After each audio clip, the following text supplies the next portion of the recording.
삶으로 토요 새벽 기도회 진행하고 있는데요. 고린도후서 1장 23절에서 2장 4절까지 말씀 보도록 하겠습니다.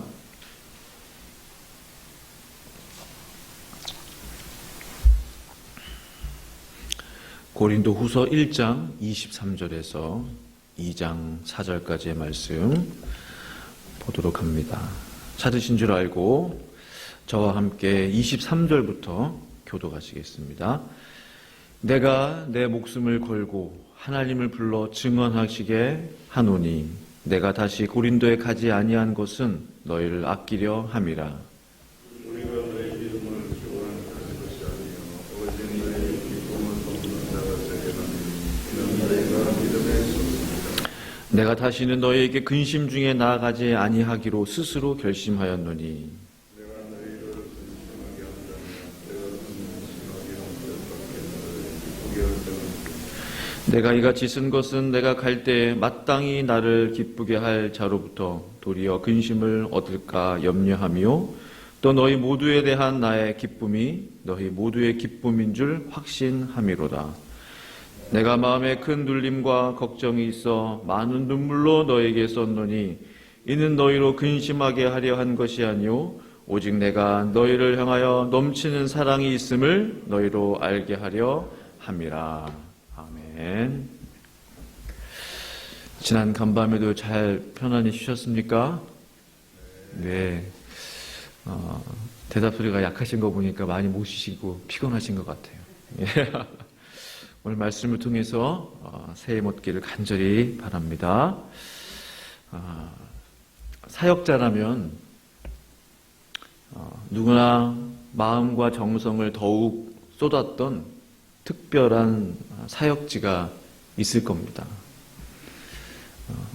아마 성도님들께서도 내 인생을 바꾸었던 교회 혹은 내 삶을 정말 변화시키는 일에 많은 도움을 주었던 목회자, 교육자 그런 분들이 있으시겠죠? 오늘 바울도 그의 사역의 여정 속에서 특별히 마음을 쏟았던 교회가 있었습니다. 그 교회가 바로 오늘 본문에 나와 있는 고린도 교회였어요. 근데 고린도 교회는 사도 바울이 가장 오래 머물렀던 사역지 중에 하나입니다. 가장 오래 머물렀던 것 같아요. 1년 반 정도. 처음에는 고린도에 있는 회당에서 유대인들에게 예수의 복음을 전했습니다. 회당에서. 대부분의 유대인들이 예수 복음을 받아들이지 않았어요. 대적했습니다. 어떻게 해요? 갑자기 사역의 길이 막혔습니다. 바울이 어떻게 했나요? 고린도에서 복음 전하는 걸 포기했습니까? 다른 도시로 떠났나요? 그렇지 않았죠. 하나님께서 다른 길을 열어주셨어요. 회당에서 이제 복음 전하는 게 어렵게 되니까 대신 회당 밖에서 이방인들에게 복음을 전하기 시작했습니다. 그러니까 회당이라는 바운더리를 벗어난 거예요. 그래서 고린도 시민들에게 또 외국인들에게 또 비유대인들에게 복음을 전하기 시작했습니다. 그러다가 디도 유스도라고 한 사람을 만나게 돼요. 이 사람 또한 유대인이 아닙니다. 근데 하나님을 경외하는 자라고 표현이 되어 있어요. 디도 유스도. 근데 그의 집이 마침 회당 근처에 있었다고 해요. 그래서 디도 유스도의 집에서 이제 예수 복음을 전하기 시작했습니다. 그것이 바로 고린도 교회의 시작이었어요. 그러자 많은 이방인들이 그리스도를 구주로 영접하기 시작했어요. 많은 사람들이 예수님을 믿기 시작했다고 성경은 기록합니다. 그러니까 바울의 사역의 부르심이 회당에서 유대인들에게 있지 않았다는 거죠. 거기서는 열매가 없었어요. 그러나 회당을 벗어나자 많은 이방인들을 구원하게 하는 놀라운 역사에 바울이 쓰임받게 되었다는 거죠. 그것이 바울의 부르심이었던 것입니다. 결국 고린도 교회는 이방인들로 구성된 교회였어요. 예수님께서는 그 고린도 교회에 기름 부으시고 큰 부흥을 허락하셨습니다. 그리고 고린도 땅을 향하신 주님의 마음을 그에게 보여주세요. 그 내용이 사도행전 18장 9절 10절에 기록되어 있습니다. 고린도 교회를 향한, 고린도 땅을 향한 주님의 마음을 보여주셨다는 거죠. 제가 읽어드리면, 밤에 주께서 환상 가운데 바울에게 말씀하시되 두려워하지 말며 침묵하지 말고 말하라. 내가 너와 함께 있음에 어떤 사람도 너를 대적하여 해롭게 할 자가 없을 것이니 이는 이 성중에 내 백성이 많음이라 하시더라. 예수님께서 얼마나 고린도의 영혼들을 사랑하시는지를 알 수 있어요. 예수님께서 직접 환상 가운데 나타나셔서 말씀하시는 장면이 그렇게 많지 않습니다. 몇 번 기록되어 있는데요. 근데 얼마나 고린도 땅을 향한 주님의 사랑이 컸으면 직접 나타나셔서 바울에게 말씀하세요. 환상을 통해서. 그 정도로 바울이 전하는 지금 이 복음이 중요하다는 사실을 깨닫게 해주시는 거예요. 바울아, 네가 지금 잘하고 있다. 염려하지 말아라. 두려워하지 말아라. 의기소침하지 말아라. 담대하라. 침묵하지 말고 계속 말하라는 거예요. 얼마나 이 주님의 위로가 바울에게 컸겠어요. 내가 지금 못하고 있는 게 아니구나. 주님이 직접 나타나셔서 말씀해 주시는구나. 우리가 믿고 있고 또 제가 지금 전하고 있는 이 복음이 2000년 전 바울이 전했던 예수님의 복음과 동일하다면, 정말 동일하다면 오늘 이 시간에도 주께서 우리에게 이 동일한 격려의 말씀을 해 주신 줄로 저는 믿습니다. 두려워하지 말아라. 침묵하지 말고 계속 나의 복음을 전하라. 이 예수님의 격려가 얼마나 큰 힘이 되겠어요. 바로 예수님이 나의 든든한 백이 되어 주시겠다는 약속이지 않습니까? 더 나아가 주님께서는요, 내가 너와 함께 있으며 어떤 사람도 너를 대적하여 해롭게 할 자가 없을 것이니 라고 말씀해 주셨어요. 바울이 아주 힘을 얻었을 거예요. 그렇구나. 그 유대인들이 회당에서 나를 그렇게 대적하고 나를 쫓아내고 했는데 하나님이 알고 보니까, 이제 보니까 하나님이 너를 지킬 것이다. 너를 대적할 자가 없다. 너를 해롭게 할 자가 없다라고 약속해 주셨어요.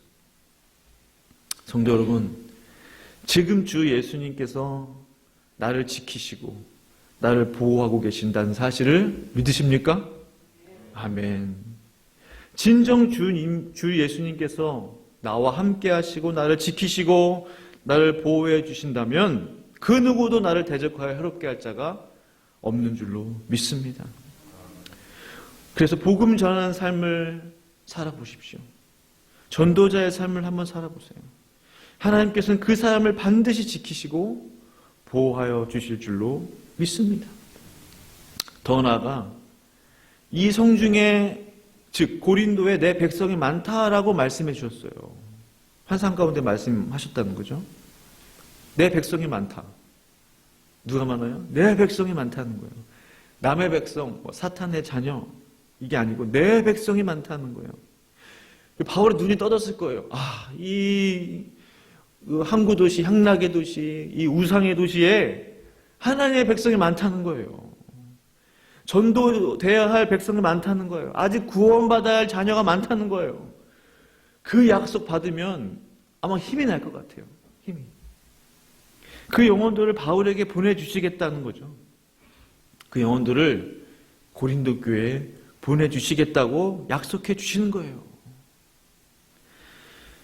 이것은요, 바울로 하여금 주의 백성을 구원하는 일에 많다고 하셨으니까 더욱 이제 그 사역에 박차를 가하게 하는 참으로 기쁜 주님의 약속의 말씀이 아닐 수 없었던 것이죠. 바울이 얼마나 고린도 교회를 특별하게 생각했겠어요. 이 교회 정말 주님이 아끼시는 교회구나. 하나님이 이 땅을, 이 지역을 사랑하시는구나. 얼마나 그가 고린도 교회를 사랑했겠습니까? 아꼈겠어요. 그래서 오늘 본문을 보시면요, 이 바울의 마음이 고스란히 잘 표현되어 있습니다. 저 1장 23절 보시면 본문에 내가 내 목숨을 걸고 하나님을 불러 증언하시게 하노니 내가 다시 고린도에 가지 아니한 것은 너희를 아끼려 함이라. 바울의 마음이 그대로 드러나 있죠. 자신의 목숨을 걸고 하나님을 증인을 세울 정도로 고린도 교회에 대한 그 사랑의 마음이 있다는 거예요. 아끼는 마음이 있다. 너희를 아낀다. 자신의 생명을 걸 정도로 고린도 교회와 성도들을 사랑하고 아꼈어요. 얼마나 귀한 마음입니까? 얼마나 좋은 마음인지 몰라요. 그렇다면 바울이 그토록 사랑하고 아꼈던 교회가 문제가 없었습니까? 문제투성이었어요. 문제투성. 짧게만 나열을 해드리면 새벽에 길게 말 못하니까 당파 문제, 편가르기 문제가 심각했습니다. 소송 문제, 음행 문제, 결혼 문제, 헌금 문제 등등등등. 가만 보니까 지금 현대교회가 안고 있는 문제가 다 있네요. 그렇죠? 영적인 문제부터 해서 편가르기에서 헌금의 문제에서 뭐 어떤 소송과 음행의 문제. 별발 다른 게 없었어요. 그 위대한 사도 바울이 개척하고 예수님이 환상 가운데 보여주시면서 세우신 교회인데도 불구하고 문제가 수두룩했어요. 예수님이 세우신 교회면 문제가 없어야 되잖아요. 근데 문제가 너무 많았다는 거예요. 문제가. 우리에게 시사하는 바가 큽니다. 정말 중요한 문제는 뭘까요? 그렇다면 문제가 있고 없고의 문제가 아니에요. 그런 교회라 할지라도 주님의 마음으로 그 교회를 사랑하느냐 사랑하지 않느냐. 정말 문제는 내가 정말 주님의 교회를 사랑하느냐는 거예요. 그 마음이 없는 게 더 큰 문제라는 거예요. 문제가 많으면 교회를 미워하고 문제가 없으면 교회를 막 사랑하고 와 이제 내 교회구나. 그게 더 큰 문제라는 거예요. 그럼 죄 많은 인간을 주님이 다 버리셨습니까? 너는 죄가 많구나. 저리 가. 너는 죄가 없구나. 사랑스러운 내 아들. 예수님이 절대 그렇게 하지 않으셨다는 거예요. 판단은 하지만 사랑은 하지 않는 시대. 교사는 많지만 아비는 없는 시대. 그게 우리 현대 교회의 지금 분위기지 않습니까? 그렇게 문제가 많은 고린도 교회 바울이 왜 사랑했겠어요? 목숨을 걸면서 하나님을 증인으로 세우면서 왜 사랑했을까요? 그것은 바로 주 예수님께서 그 고린도 교회 문제 많은 교회를 아끼고 사랑하고 계셨다는 사실을 바울이 알았기 때문이에요. 예수님이 아끼시니 나도 아끼게 되는 거예요. 예수님이 사랑하시니 나도 사랑하게 되는 거예요. 오늘 본문 2장 4절에 이렇게 바울이 기록했죠. 내가 마음에 큰 눌림과 걱정이 있어 많은 눈물로 너희에게 썼노니 이는 너희로 근심하게 하려 한 것이 아니요 오직 내가 너희를 향하여 넘치는 사랑이 있음을 너희로 알게 하려 함이라. 바울의 마음에 고린도 교회를 향한 큰 눌림과 염려가 있었어요. 걱정이 있었어요. 왜요? 문제가 이렇게 많으니까. 근데 그건 나쁜 염려, 나쁜 근심이 아니에요. 주 안에서 하는 근심이었어요. 주 안에서 하는 고뇌였어요. 눌림이었어요. 고린도 교회가 더 건강하게 성장해야 될 텐데, 그 문제가 더 해결돼야 될 텐데, 그 성도의 어려움들이 해결돼야 될 텐데, 그 염려가 있었다는 거죠. 주 안에서의 염려가. 그 마음이 바로 바울의 사랑이었습니다. 예수님도 똑같은 염려, 똑같은 눌림, 똑같은 걱정을 하신다는 거예요. 교회를 향해서. 그 사랑이 깊어지니까 눈물로 표현됐어요. 많은 눈물로 너에게 썼노니. 고린도 교회 성도들에게 편지를 쓰면서 바울이 많이 울었었나 봐요. 눈물을 흘리면서 고린도 교회 성도들을 향한 마음을 표현했습니다. 고린도 교회를 향한 바울의 사랑의 눈물의 편지와 기도가 고스란히 고린도 후서에 기록되어 있지 않습니까? 성도 여러분, 교회를 향한 눈물의 기도는 반드시 하나님이 귀하게 보시고 응답해 주시는 것입니다. 그것이 오늘 고린도 후서에 기록되어 있는 이 말씀의 증거예요. 하나님은 교회를 향한 눈물의 기도를 결단코 외면하지 않으세요. 교회를 향한 눈물은 반드시 주님이 갚아주세요. 왜요? 이유는 단순합니다. 간단해요. 교회를 향한 눈물은 바로 주님의 몸을 향한 눈물이기 때문에 그래요. 주님의 몸 귀한 줄 아는 거예요. 병 들어있는 몸은 귀하지 않고, 병 들어있는 몸은 귀하지 않고 병 안 든 몸은 귀하게 여긴 말이 안 되잖아요. 항상 귀하지 않습니까? 어려움이 많았지만, 죄가 많았지만 바울은 더욱 고린도 교회를 사랑했다라는 사실입니다. 마지막으로 한 구절 말씀 나누고 설교를 마치기 원하는데요. 시편 126편 5절 말씀입니다. 제가 좋아하는 말씀인데, 눈물을 흘리며 씨를 뿌리는 자는 기쁨으로 거두리로다. 이 약속의 말씀이에요. 얼마나 약속의 말씀들이, 이와 관련된 말씀들이 많은지 모릅니다. 눈물로 기도의 씨를 뿌리는 자, 반드시 기쁨을 거두는 날이 올 것이다.